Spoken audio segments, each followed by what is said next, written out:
வணக்கம் ஃப்ரெண்ட்ஸ், நல்லா இருக்கீங்களா?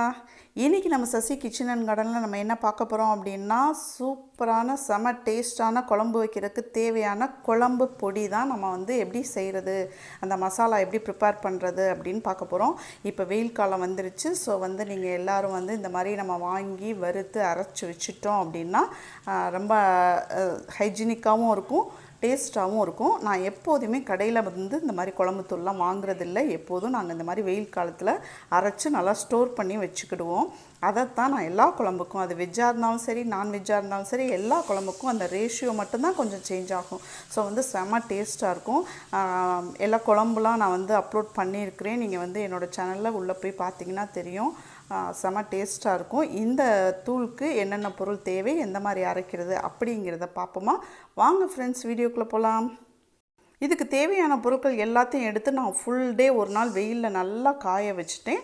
அதுக்கப்புறம் ஈவினிங் எடுத்து வெறும் வாணலியில் நம்ம கேஸில் மீடியம் ஃப்ளேமில் வச்சுட்டு நம்ம வறுக்கணும். ஃபஸ்ட்டு பொருட்கள் என்னென்னு பார்த்துக்கிடுங்க. சோம்பு 200 கிராம், அதாவது நான் இப்போ அரைக்கிறது 2 கிலோ மல்லிக்கு தேவையான பொருட்கள் அதில் சேர்க்க போகிறேன். ஸோ 2 கிலோ மல்லி எடுத்தோம் அப்படின்னா 200 கிராம் சோம்பு எடுத்துக்கணும். லைட்டாக கலர் சேஞ்ச் ஆகிற வரையும் வறுத்துட்டா போதும். ரொம்ப கருக வறுத்து விட்டுறாதீங்க, அப்புறம் குழம்புல அந்த ஸ்மெல் வரும். ஸோ அதுக்கப்புறம் சோம்புக்கு அப்புறம் சீரகம், அதுவும் 200 கிராம். சோம்பு 200 கிராம், சீரகம் 200 கிராம், ரெண்டும் இதே மாதிரி வாணலியில், வெறும் வாணலியில் மீடியம் ஃப்ளேமில் வச்சுட்டு வருங்க. ரொம்பவும் சிம்மில் வைக்க வேணாம், ரொம்பவும் ஹை ஃப்ளேம் வைக்க வேணாம். ஸோ மீடியம் ஃப்ளேமில் வச்சுட்டு லைட்டாக கலர் சேஞ்ச் ஆகிற மாதிரி வறுத்தா போதும். நம்ம இதெல்லாம் ஆல்ரெடி வெயிலில் காய வச்சிட்டனால நல்லா காஞ்சு நல்லாயிருக்கும். ஸோ லைட்டாக நம்ம வறுத்துட்டோம் அப்படின்னா அரைக்கிறதுக்கும் ஈஸி, அந்த வாசமும் நல்லாயிருக்கும் குழம்பு தூளில்.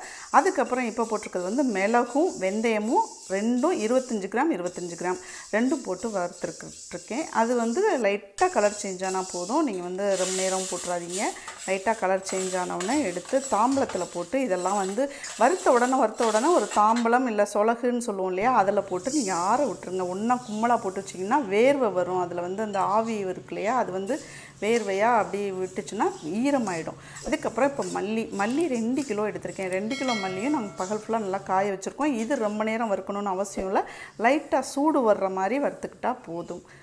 மல்லியில் நாட்டு மல்லி, கரிசக்காட்டு மல்லின்னு சொல்லுவாங்க. ஸோ அது ரொம்ப நல்ல ஒரு டேஸ்ட்டும் வாசமும் கொடுக்கும். அது மாதிரி நீங்கள் பார்த்து கேட்டு வாங்கிக்கிடுங்க. இதில் குழம்பு தூளுக்கு நம்ம அரிசி சேர்த்தோம் அப்படின்னா நல்லா கொஞ்சம் கெட்டி தன்மை கொடுக்கும். தண்ணி குழம்பா, ரொம்ப தண்ணியாக குழம்பாயிடாமல் கொஞ்சம் கெட்டி கொடுக்கும். அதுக்கு நான் அரிசி நம்ம கால் படியில் அரை உலக்கு அப்படின்னு சொல்லுவோம் இல்லையா, அந்த அளவு எடுத்து தண்ணியில் நல்லா களைஞ்சிட்டு உடனடியாக தண்ணியை இருத்துட்டு அதுக்கப்புறம் சட்டியில் போட்டு வறுக்கணும். பொரியரிசி பொரிப்போம் இல்லையா, அது மாதிரி. எதுக்காக இந்த மாதிரி தண்ணியில் போட்டு அலசுகிறோம் அப்படின்னா ஈவனாக ஒரே மாதிரி பொரியும். அதுக்காக தண்ணியில் போட்டு உடனே எடுத்துடணும், ஊரெல்லாம் வைக்கக்கூடாது. உடனே எடுத்துகிட்டு அதே மாதிரி வெறும் வாணலியில் போட்டு பொரியரிசி பொரிச்சிக்க வேண்டியதான். அதையும் சேர்த்தோம் அப்படின்னா குழம்பு நல்ல கெட்டித்தன்மையோடு நல்லா திக்காக இருக்கும். சின்னதில் எங்கள் அம்மா இந்த மாதிரி வறுத்துட்டு பொடியெல்லாம் வெளியில் காய வச்சுருக்கும் போது நாங்கள் இந்த பொரியரிசியை மட்டும் தனியாக ஒரு பக்கம் புறக்கிட்டு சாப்பிட்ருவோம். அதெல்லாம் எங்கள் அம்மாவுக்கு தெரியுமா என்னன்னு தெரியல. சப்போஸ் இந்த வீடியோ பார்த்தா கண்டுபிடிச்சிருவாங்க. ஓகே, இது ரொம்ப டேஸ்ட்டாக இருக்கும். அப்போலாம் பாதி நாள் ஸ்நாக்ஸ் பொரியரிசியாக இருக்கும். நிறையா பேர் சாப்பிட்ருப்பீங்கன்னு நினைக்கிறேன். பொரியரிசி ரொம்ப சுமையாக இருக்கும் ஸ்நாக்ஸுக்கு, அப்படியே வாயில் போட்டுட்டு பொரிச்சிட்டே இருக்கிறதுக்கு. ஸோ பொரியரிசியும் பொரித்து அந்த இதில் போட்டுடலாம் குழம்பு தூளில்.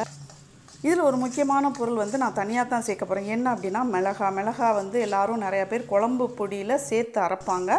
பட் நான் எப்போதுமே அதை தனியாக தான் அரைப்பேன். எதுக்காக அப்படின்னா, நம்ம வீட்டில் உரப்பு வேறு மாதிரி சாப்பிடுவோம். ஒரு குழம்புல ரொம்ப அதிகமாக காரம் வேணும் அப்படின்னு நினைப்போம். அதாவது கறி குழம்பு, மீன் குழம்புல. அதே புளி குழம்பு இதிலெல்லாம் கொஞ்சம் கம்மியாக போடுவோம். ஸோ அந்த ப்ரிப்போர்ஷன் மாறுறதுனால நான் மிளகாய் தூளை எப்போதும் தனியாக அரைப்போம். இன்னொன்று மீன் வறுக்கிறதுனாலும் சரி, உருளைக்கிழங்கு வறுக்கிறது, ஒரு வாழைக்காய் வறுக்கிறது, இந்த மாதிரி வறுவலுக்கெலாம் மிளகாய்த்தூள் தனியாக தான் போடுவோம். அப்போ நம்ம குழம்பு தூளில் சேர்த்து அரைச்சி வச்சிட்டோம்னாலும் தனியாகவும் நம்மளுக்கு தேவைப்படும்ல. அப்போ 2 வேலையாக இருக்க வேணாம் அப்படின்ட்டு மிளகாயை எப்போதும் தனியாக காய வச்சு அரைச்சி எடுத்துக்குவேன். ஸோ நம்ம இப்போ வறுத்த பொருட்களையெல்லாம் நான் சொன்ன மாதிரி தாம்பலத்தில் போட்டு கொஞ்சம் அந்த ஹீட்டு ஆறின உடனே அப்படியே மிஷினில் கொடுத்து தனியாக அரைச்சிக்கிடணும். அதுக்கப்புறம் மிளகாய் நான் காமிச்சேன்ல, அதையும் ஃபுல் டே நல்லா வெயிலில் காய வச்சிடணும். எப்படி காயணும்னா, எடுத்து ஈவினிங் நம்ம உடச்சி பார்த்தோம்னா பண்ணிட்டோன்னா டொப்புன்னு அந்த மிளகாய் வந்து ரெண்டாக உடையணும் அந்த அளவுக்கு வெயிலில் காய வச்சுட்டு அதை தனியாக அரைச்சி வச்சுக்குவேன். இந்த மாதிரி சம்படத்தில் மொத்த பொடியும் போட்டுட்டு நம்ம வந்து நல்லா கரண்டி வச்சுட்டு இந்த மாதிரி அமுக்கி அப்படியே அந்த காற்று போகாத அளவுக்கு நல்லா டைட்டாக வந்து அமுக்கி வச்சுட்டோம் அப்படின்னா அந்த வாசம் போகாமல் ரொம்ப நாள் இருக்கும். ஏன்னா நம்ம வந்து இது வந்து ரொம்ப நாள் ஸ்டோர் பண்ணி வைக்கக்கூடிய ஒரு பொடியாக இருக்கிறதுனால அந்த வாசம் போகாமல் இருக்கும். இது எங்கள் அம்மா சொல்லி கொடுத்த டிப்ஸு. ஸோ எப்போதுமே இந்த மாதிரி தான் நாங்கள் வந்து பொடியை அப்படியே நல்லா இறுக்கமாக அந்த மாதிரி கரண்டி வச்சுட்டு அமுக்கி அதை டைட்டாக ஸ்டோர் பண்ணி வச்சுருவோம். வேணுங்கிற தூளை வேறு ஒரு டப்பாவில் எடுத்து சின்ன டப்பாவில் கொஞ்சம் கொஞ்சம் எடுத்து கிச்சனில் வச்சு யூஸ் பண்ணிக்கிடுவோம். இது மல்லித்தூள். அதுக்கப்புறம் இது வந்து மிளகாய்த்தூள், தனி மிளகாய்த்தூள் சொல்லுவோம் இல்லையா, அந்த மிளகாய்த்தூள்.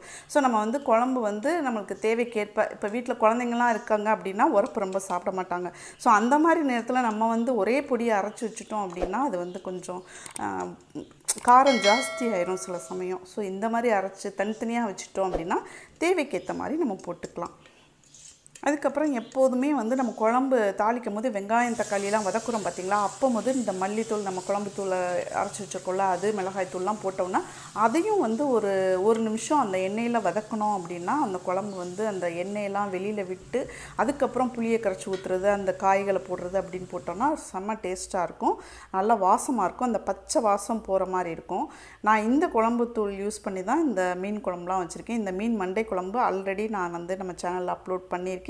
லிங்க் வந்து டிஸ்கிரிப்ஷனில் கொடுக்குறேன், போய் செக் பண்ணி பாருங்கள். செம்ம டேஸ்ட்டாக இருக்கும். மட்டன் குழம்புக்கும் இதே மாதிரி தான் நான் யூஸ் பண்ணி இந்த பொடி தான். ராட்டு அதுக்கப்புறம் வெஜிடேரியன் குழம்பு எதுவாக இருந்தாலும் எல்லாத்துக்கும் இந்த பொடி தாங்க யூஸ் பண்ணுவேன். வெயில் காலம் வந்துருச்சுங்க, மிஸ் பண்ணிடாதீங்க. வெயில் இருக்கும் போதே இந்த பொடி இதுகளெல்லாம் ஜாமான்கள் வாங்கி காய வச்சு அரைச்சி யூஸ் பண்ணுங்கள் ஃப்ரெண்ட்ஸ். செம்மையாக இருக்கும். தேங்க்யூ.